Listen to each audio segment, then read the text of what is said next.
parton që shikosh turnoverin e bizneseve të ish kryetarit të opozitës, zotit Basha, do të kuptoni se kush e ka bler. Zoti Basha?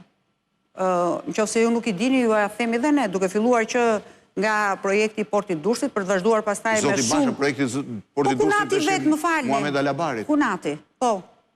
Dhe për të vazhduar pastaj në shumë gjëra të tjera që Zoti Basha është në projektin e Durrësit? Më falni, bashkëpunëtorët e zotit Basha janë ata të cilët janë pjesë jo vetëm në po themi marketingun e shitjeve të apartamenteve me pamje nga mali apo me pamje nga deti, apo për të vazhduar pastaj dhe me shumë projekte të tjera që nëpërmjet zyrës kryeministrit kanë bërë biznese pranë zotit Basha në Ukrainë apo dhe me shumë projekte të tjera. Ukrainë? Patjetër. Unë asnjëherë nuk gaboj dhe asnjëherë nuk po them gjëra që janë të pavërteta.